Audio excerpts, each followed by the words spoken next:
On reflection now, I suppose the trial didn't really end until those last few steps up to the stage. Not for all of us, of course, but certainly for Lucette and Jean-Claude Ogier and Hans Schuller and Edgar Herrman. Two of the greatest rally teams in the world who, in a highly practical Franco-German entente, split first prize in Australia's longest, toughest, richest trial.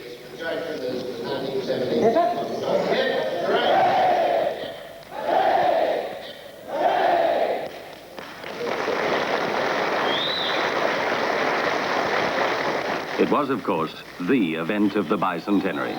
A field of 201 in a simultaneous start from 5 cities. 36 from Melbourne, including Herrman and Schuller in their Datsun SSS, Bruce Hodgson and Graham Hoynville in their Ford Falcon 500, Jack Forrest and John Bryson in a luxury Citroen, even former world boxing champion Johnny Famechon.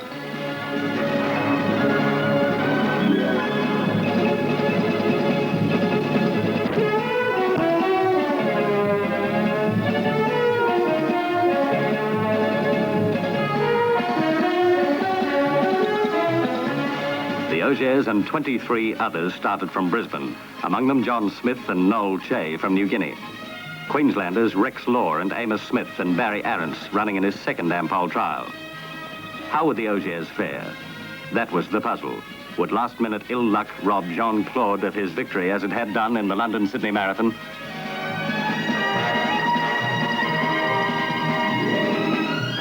Six cars started from Adelaide, with Eddie and Larry Perkins carrying Citroen's colours as teammates for the Ogiers, along with another South Australian hope, Alison Parker and Carol Waldron, in the women's section.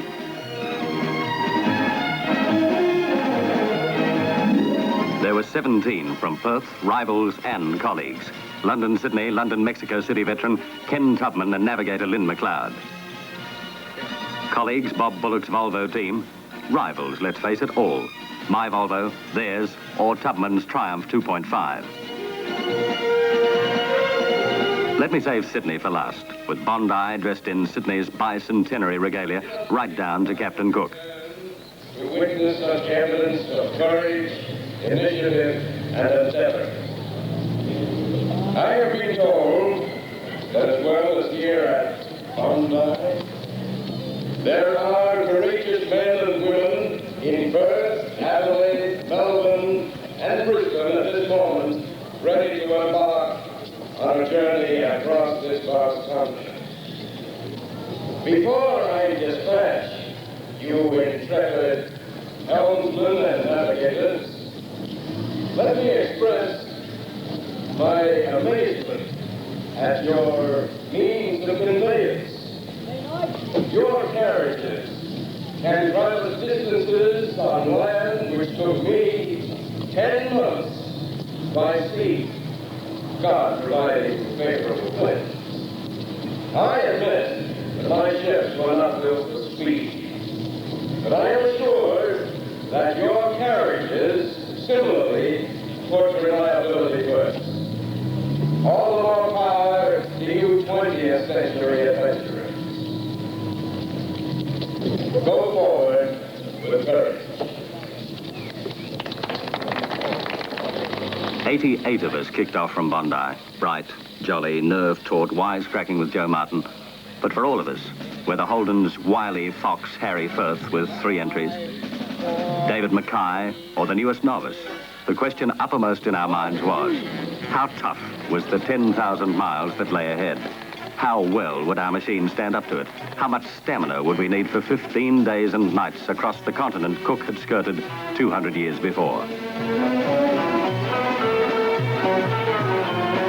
Away north and westward, 1,500 miles to Port Augusta.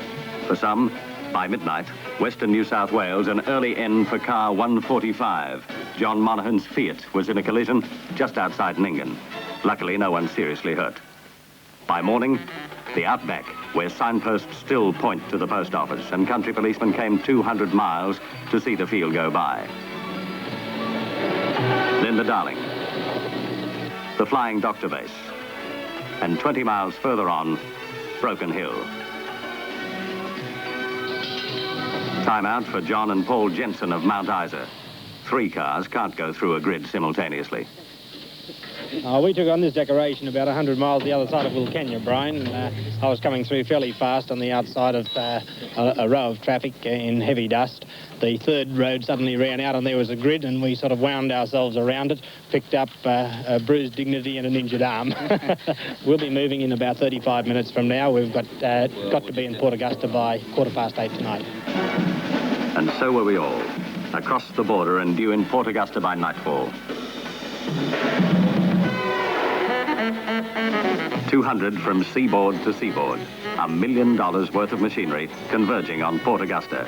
Then to endure a common rally route the next day, 1,161 miles to Alice Springs, through the silent, hard granite country of the Flinders Ranges, through a strange land with strange names. Partakuna, Top Bore, Depot Springs, Arkaroola, the first of the hard roads, and for Herrman and Schuller, the grand Australian tradition, opening and closing station gates.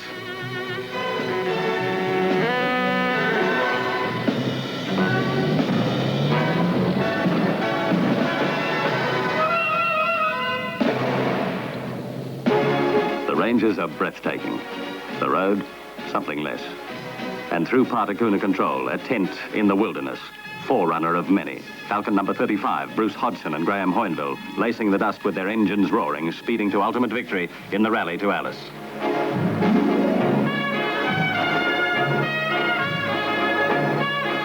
The field, however, was not yet sorted out, but being sorted out.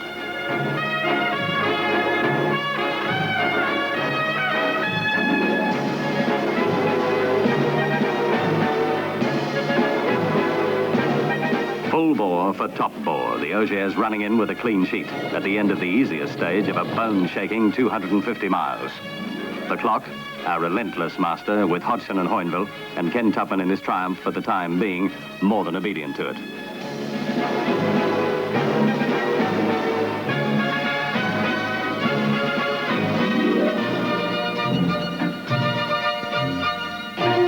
Beyond this point, where bitumen is only an illusion, the track runs where railway and farm surrender, and sheep the colour of dust scatter across the stony hillsides. Few cars escape suspension or other underbody trouble. A real car breaker that was to revive all the incredible stories of past round Australia trials. Copley was a way station for fuel and sandwiches and something to ease dusty throats. What can I say about colleague John Pearce's overalls except that they matched his car seat covers? And no matter where we went, the service teams, some from abroad, plugged their way round to see their charges safely off and meet them again, they hoped, at the next service point. Not one of us was to clean sheet the run from Copley to Depot Springs, a run that took us past remote homesteads and steep gorges cut by tree-lined, silent creeks.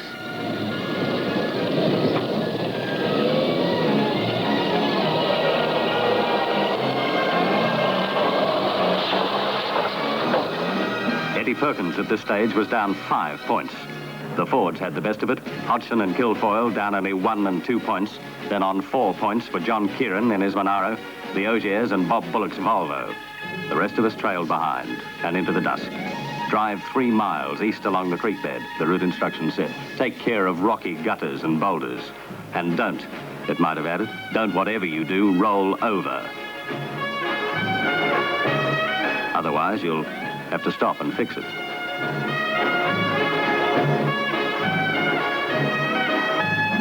The Ogiers had a trouble-free run, but at Lyndhurst they played safe and fitted new brake pads.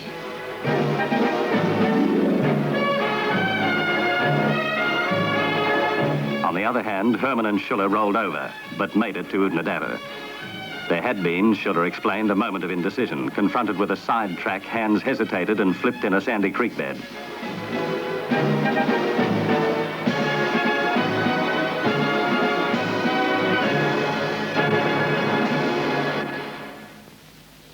Daybreak at Oodnadatta, a battered field, experts and novices, spread-eagled alike.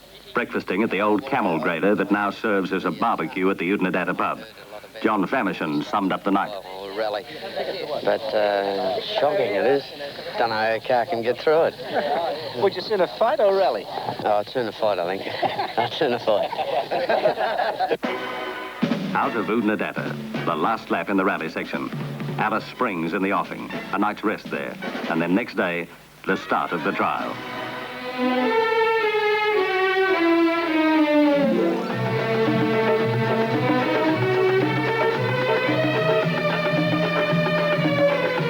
In the meantime, flat, forlorn, featureless and lonely. No crowds to cheer us on, just ourselves, crazy strangers roaring across the timeless earth, disturbing the silence to keep an appointment with time. Those of us who could, that is. However we could. Ken Tubman made it to the outskirts of Alice on a semi-trailer with a rock hole in the diff of his Triumph. The Jensens also made it and went on to win the novice rally from Brisbane.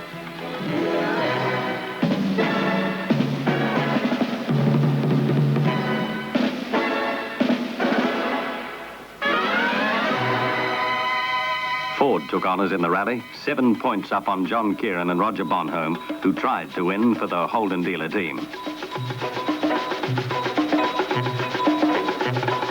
In Alice Springs, Bruce Hodgson and Graham Hoynville were very happy. Down only 2 points, $1,000 richer. Their Falcons still sound for the trial. A remarkable achievement. And to greet and farewell us, a special east-west charter brought Captain Cook, Sydney's Lord Mayor Emmett McDermott, and Rear Admiral George Oldham, Federal Coordinator of the Bicentenary, plus a stock of Sydney's Bicentenary regalia loaned by the Lord Mayor. Meantime, like actors backstage before curtain, we competitors had a busy night preparing for the trial start. Herrman and Schuller's battered Datsun for one. The Japanese service crew to the Colts.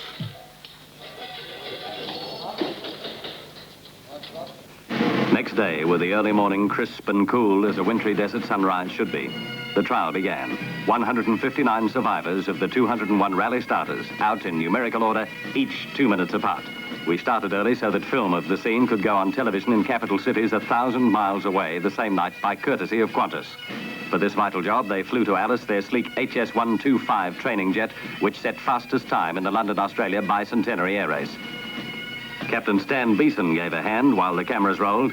Then he was off with his bags of film.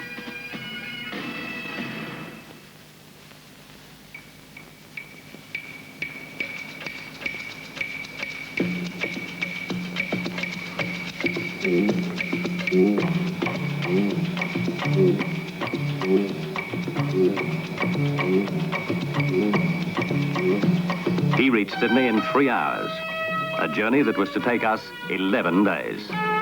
We drove out under some of Sydney's bicentenary decorations, past the John Flynn Memorial Church, past 2 bemused and supremely optimistic young Americans seeing the country.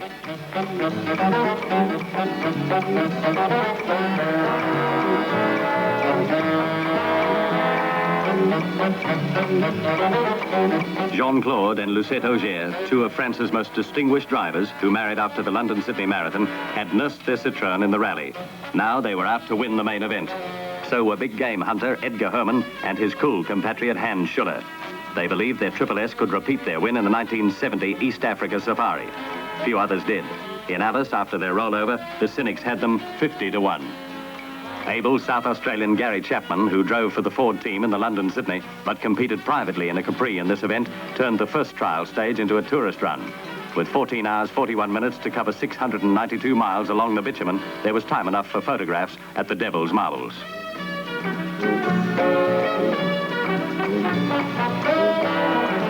En route, Tennant Creek.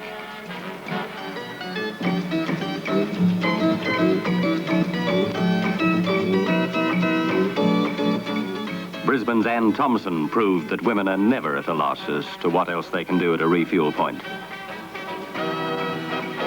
And neither, it turned out, all along the way, were school children when given time off to see the cars go through.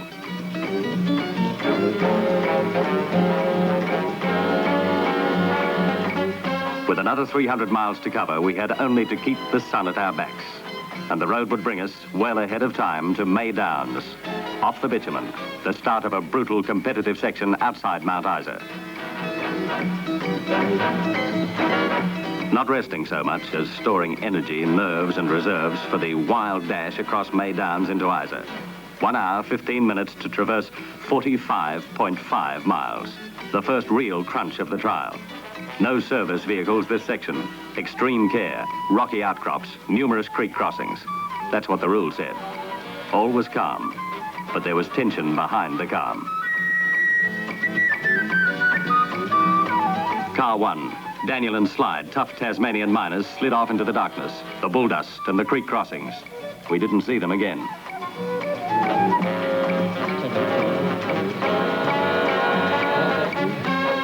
And into the lamp-lit Mount Isa control. Not car 1, 2, 3, or 4 behind the blazing headlights. Forrest and Bryson, a good run, but ultimately not good enough. Down 5 points. Richie Harris and Nigel Collier in their rotary engine Mazda clung grimly to the leaders, 18 points, on a cow track that hadn't been graded in 10 years. This section established John Kieran in his Flying Monaro, Bob Watson and Jim McAuliffe in their Renault 16 TS, and Western Australian novice John Williamson in his Toyota Crown as trial leaders, the only cars to clean sheet this section. Also acquitting themselves well with only 2 points lost, the pride of La Belle France.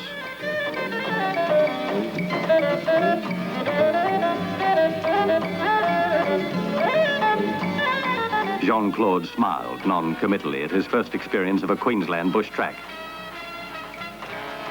Frank Kilfoyle in his Falcon 500, like the Ogiers, found the dust and the sandy creek crossings the main problem. To let the dust settle, cars went through every 4 minutes instead of the usual 2-minute intervals. Bob Bullock's Volvo lost 7 points. The Perkins Citroen finished with 8, and there were 3 cars on 9, including David Mackay's Citroen. We lost 23. Moderately satisfied with 20 points lost, a cheerful Ken Tubman, so we weren't in bad company. Daylight, another rough run, 44 miles in 55 minutes to a cattle station called Bushy Park. Chapman's Capri down only 1 point. Barry Ferguson's Holden down 8 points.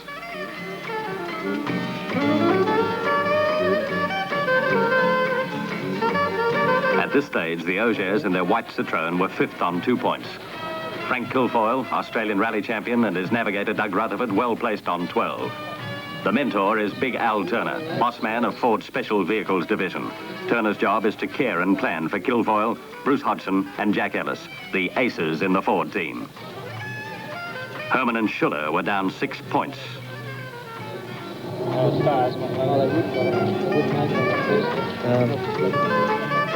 And here we are, still on 23. That's my co-driver, Bill Nolan. And that's a familiar face. From here on, wherever dust permits, you'll see the striking colours of the Renault team. Joint leaders Watson and McAuliffe are in car 38. The car particularly to watch for is Monaro 39, boring in behind the VW, while John Kieran and his navigator Roger Bonholm.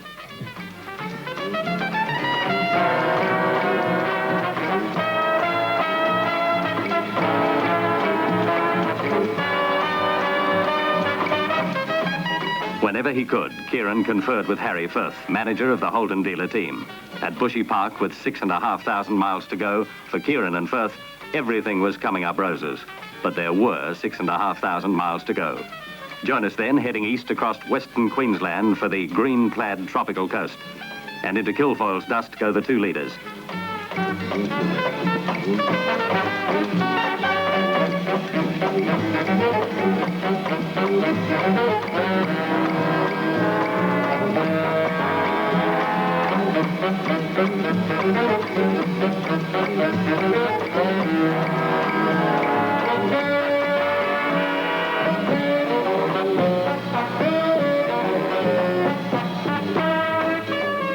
Past Cloncurry and Hughenden, the night run to Cooktown took a heavy toll, and day dawned dull with drizzly rain.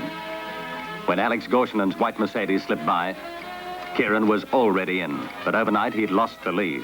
The Ogiers, down 7, were in front. Kieran and Gary Chapman were equal second, only a point behind. Watson and McAuliffe were another point behind third. But like Famo, all we wanted to do was put our heads down and sleep. An instant population explosion turned a ghost town into a tent town and boom city for a day to celebrate Captain Cook's landing there 200 years before, almost to the day. And when one car runs into the back of another, damage can always be assessed good-humouredly. Above all, good humour is what trial drivers really need.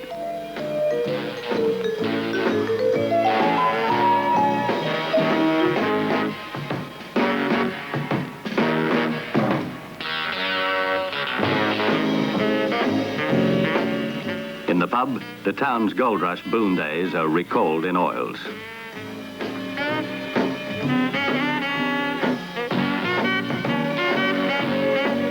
The mural is a traditional tourist attraction, and so, naturally, is the museum, which was once a convent, with pride of place to one of Captain Cook's recently recovered cannons. A slightly rueful Bob Watson could take his mind off the tribulations of trialling.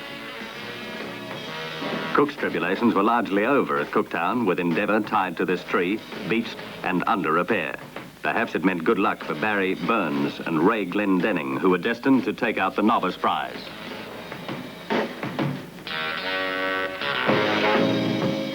But the night ahead spelled disaster for Johnny Famishon and his Melbourne teammates, John Graham and John Ashton. Their Austin 1800 slid in loose gravel into the side of a cutting, putting them in Murrayville Hospital. Famishon with a ruptured spleen. The rest of us were grateful to get to Townsville.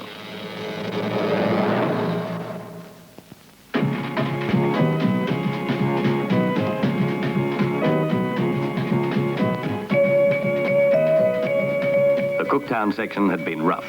Testimony in Townsville. Perkins had broken down.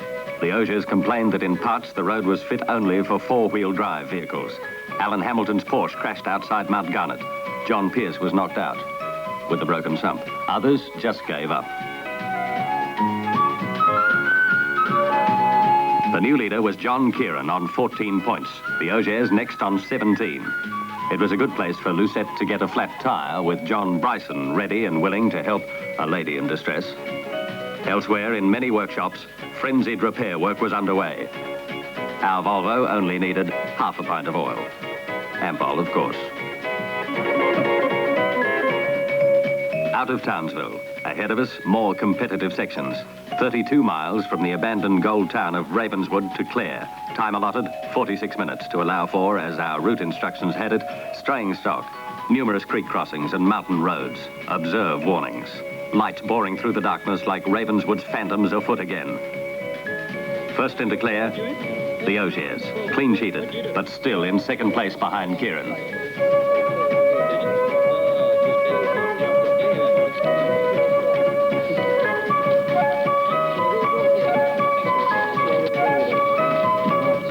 Just 2 minutes behind the French couple, coping with their dust, Frank Kilfoyle and Doug Rutherford.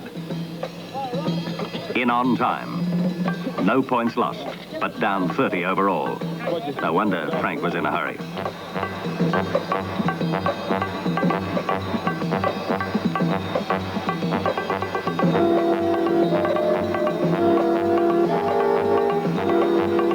Herrman and Schuller dropped 3 points, making their total 25. Right on their tail, Jack Forrest in Citroen number 5, 33 points.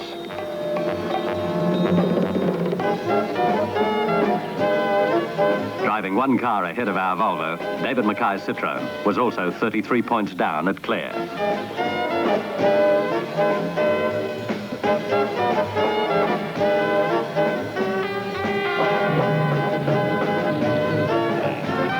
Up to this stage, luck had not been with Colin Bond, Brian Hope and Tony Roberts in another Holden dealer's Monaro.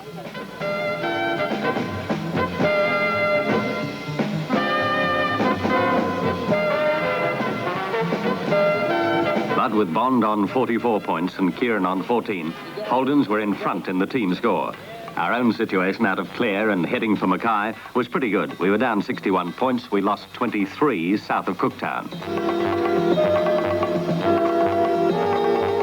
At Mackay, Jean-Claude slept.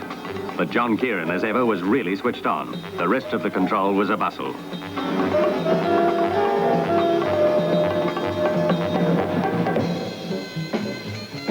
Outside Mackay, Watson and McAuliffe had an incredible piece of bad luck.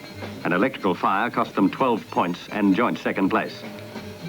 The Renault service team replaced their alternator, but nothing could replace the 12 points. And that, after all, is what it's all about. Points lost and points not lost.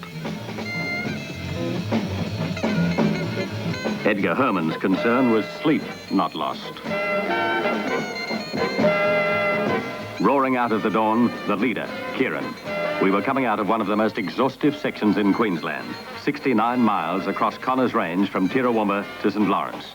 Mackay was 6 hours behind us and Rockhampton only a couple of hours ahead. Kieran took off as though his life depended on it.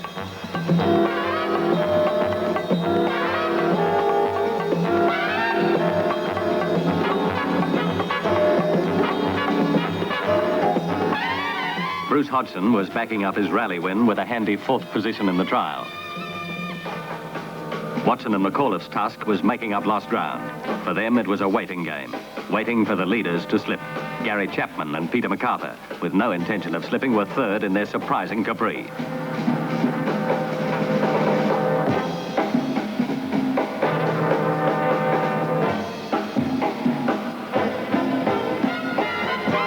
Some Queensland roads mightn't be so hot, but there's nothing wrong with Queensland hospitality. As we learned at Rockhampton, a certificate for crossing the Tropic of Capricorn, Frank Kilfoyle got a special reward. Harry Firth and Big Al Turner were more serious-minded, as befits men with a big stake in the outcome of the trial. After Rockhampton came more rough, competitive sections.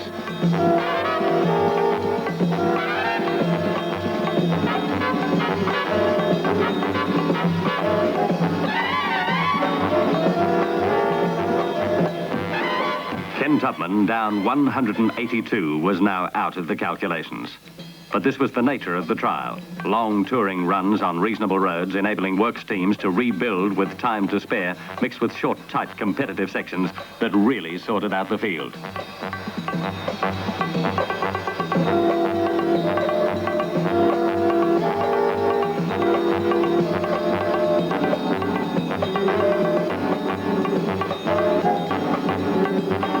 Coasting to Brisbane, we recalled some odd things we'd seen. Dave Old and his mates in the old Mercury carrying their gear over Connors Range to get to the top. A Mini that had to reverse up. And above all, the toughness of May Downs and the Cooktown sections.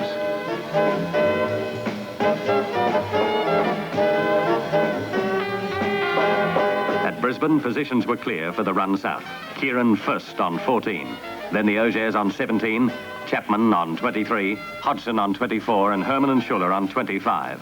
Jean-Claude and Lucette were back where they started from, but the Brisbane crowd had their first look at the winners of the East Africa Safari. After Brisbane came 2 competitive sections over the McPherson Ranges to Warwick. First tail slide to Frank Kilfoyle, nicely checked.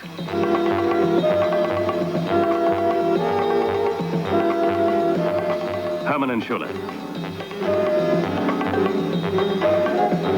Jack Forrest and John Bryson, 8th with 33 points lost, but only hours away from a crash that would put them out altogether. Colin Bond, and behind him the hare that set the pace, John Kieran, the fast man.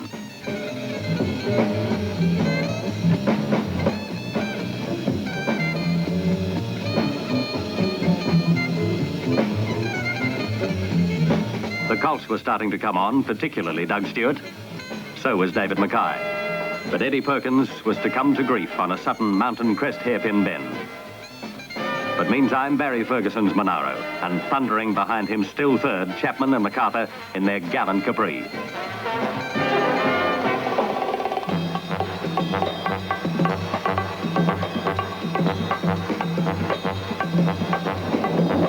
Below the ranges nestled Warwick and Southwood, the Dusk, the Border and New South Wales. More competitive sections. On to Narrabri, and by nightfall a 10-mile stock route laced with gates, creeks and other hazards.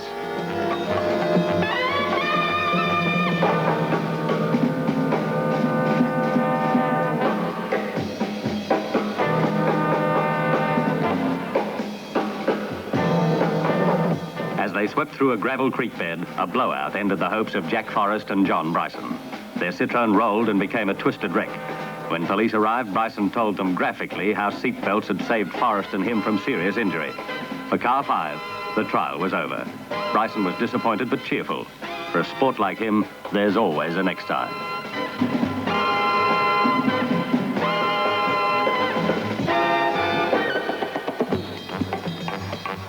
The run to Narrabri cost all the leaders points, but didn't alter the placings.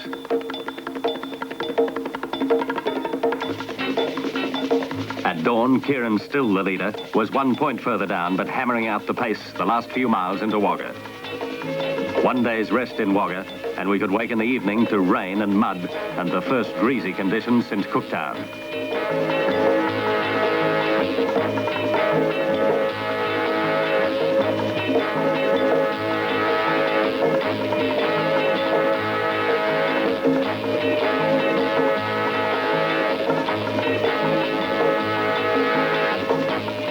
With 700 miles to go to Adelaide, we were conscious that the sections ahead in the darkness might well produce surprises. They did. For John Kieran, it was to be the last section in which he'd set the pace as leader.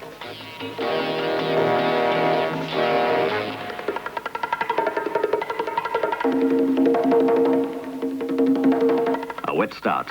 A place called San Isidore. A bad beginning. The Ogiers clean-sheeted. Herrman and Schuller dropped a point, officially, that is, because they disputed it. Kieran, clean. 400 miles further on, the road became a track. Gary Chapman, Barry Ferguson, and ourselves got into Bordertown by a route through western Victoria's sand and swamp mallee country. Here, past Big Billy Bore, Moonlight Tank, and Wagon Flat, John Kieran came to grief. First, a rear wheel bearing collapsed. Then he bogged in an infamous sand section. The fast man's race was done. We were waiting for him.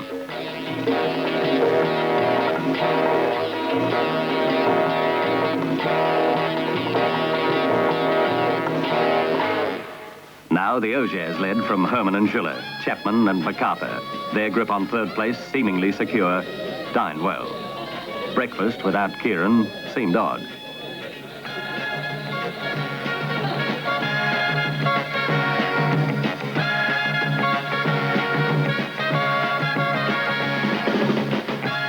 Of the 10 leading cars, 3 were Colts, Doug Stewart's doing best with only 45 points lost. A remarkable achievement for the Japanese lightweights. From here on, the team's event would be a struggle between Ford and Mitsubishi. But there was champagne for all on the outskirts of Adelaide, including the grateful crew of car 29. We were down 122 points. Just one half of them lost when we couldn't find a blasted gate in Kieran country.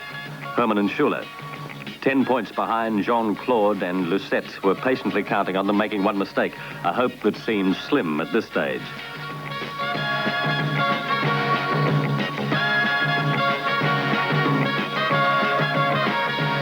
While the new leaders were fated, the old one came in to tell his own story.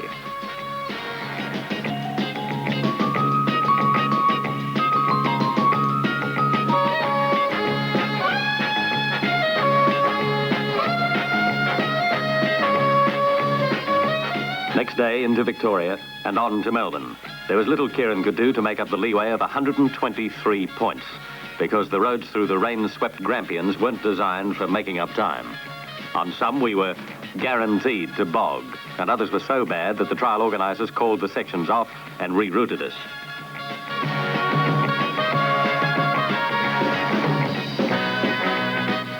Jerry Lister was driving our Volvo magnificently with Bruce Collier in his taped-down bonnet hard on our hammer.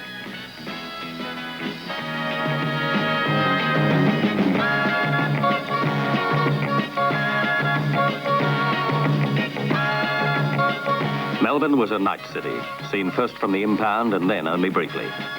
It was a time for stock-taking, not sightseeing. We'd been 12 days on the road with 3 to go. Behind the Ogiers and Herrman and Schuller was a sliding Colin Bond, who had crept to equal third with Chapman and MacArthur to become the hope of the Holden team. Of the 159 who'd started from Alice, 5,000 miles back, 122 were still in at Melbourne.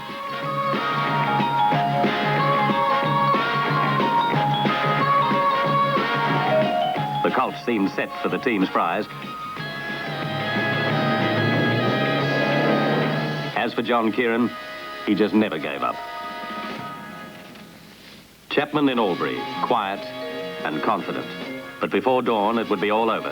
The Capri wrapped round a telegraph pole. Chapman in hospital with 3 fractures in his left leg. But Alison Parker and Carol Waldron in their Datsun had the girls' section sewn up. 1,066 points down, but still tops for the girls.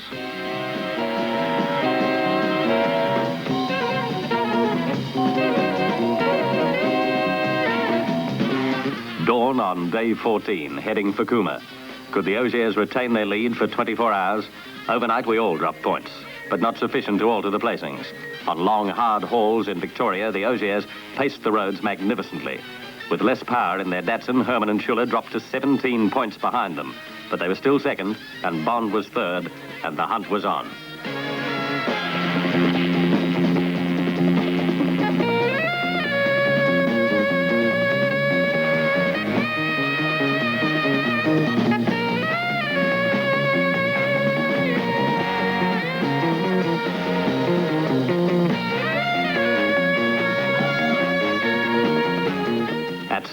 top end of the $35,750 prize money and the prestige. A quarry the teams had chased 10,000 miles across Australia. The honour the French and German crews had flown 10,000 miles to win. Tension is high and time precious.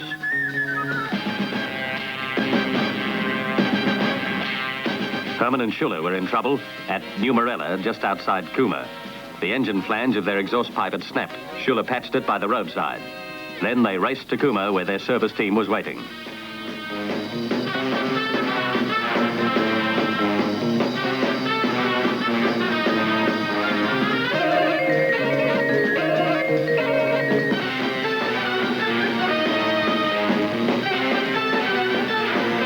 Clattering into Cooma, they headed for the most urgent repairs they had yet undertaken.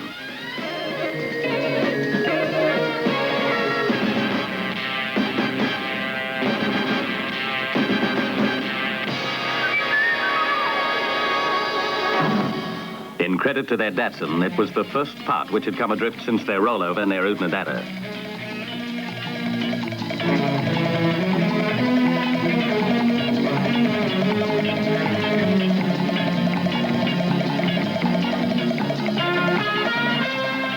From Cooma to Canberra, the route instructions warned that icy road conditions could apply. They did. The Ogiers were unwavering, but the Germans were magnificent. Now they picked up points. 5 precious points on the Ogiers on the tight forest sections before Canberra. Now the French-German duel was really on.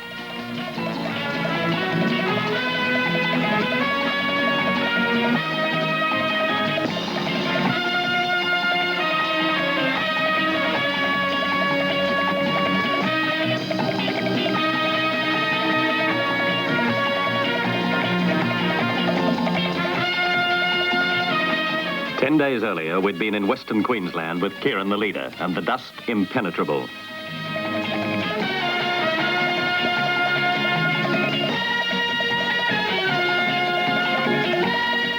Now skiers saw us on our way, a way that was nearly ended as the last night drew on.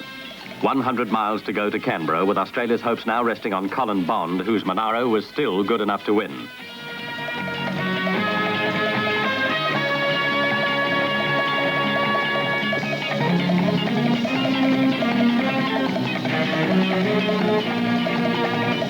In Canberra, 12 points worried Herrman and Schuller. Could they pick them up? Time in which the Ogiers could meet ill fortune was fast running out. All that was left now was the night run into the dawn of the final day. No wonder both French and German crews took care with their final thorough service checks. After 14 days, there was a mere 480 miles to go.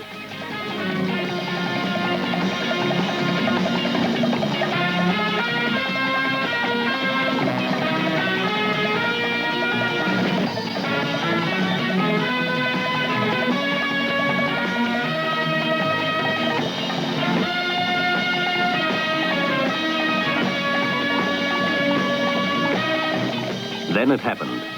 3 hours out of Canberra, the Ogiers' luck ran out. They should have been first into Trunkie. Lost tight control in the trial. But Bond was first. Then Herrman and Schuller. Where was the white Citroen? Herrman had the answer. 200 miles back, they took a wrong turn and lost 12 minutes. The slip he'd been waiting for. If he could get back the disputed San Isidore point, he'd win the trial.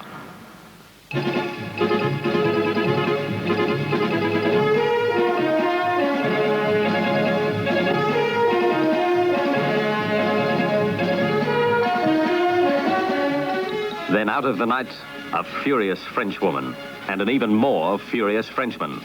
They'd not lost the trial. They'd not lost 12 points. The route instructions were wrong. They were going to protest, and protest they did within the hour.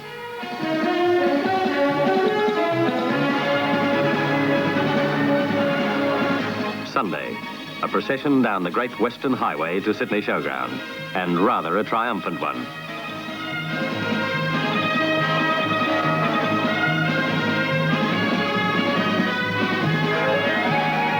Pride of place to the joint provisional winners.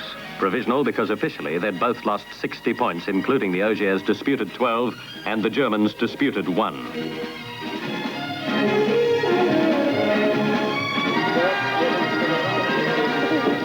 The moment we'd set out for, 15 days and 10,000 miles before, had arrived. And it belonged to the Ogiers, to Herrman and Schuller, to Colin Bond, Brian Hope and Tony Roberts, third in their big Monaro, and to the Little Colts, who took the coveted team's prize, finishing 5th, 6th and 7th. A clean sweep in their class, plus second in the rally. Lesser prizes, almost as much glory, and certainly the biggest and widest smiles in the showground. The novice winners, Burns, Connerty and Glendenning, another Datsun 1600. Other novices collected Omegas from Prouds. And the most successful women's crew, Alison Parker and Carol Waldron, a Datsun 1200. No prize, but a lap of honour for John Kieran. Then a sporting rapprochement.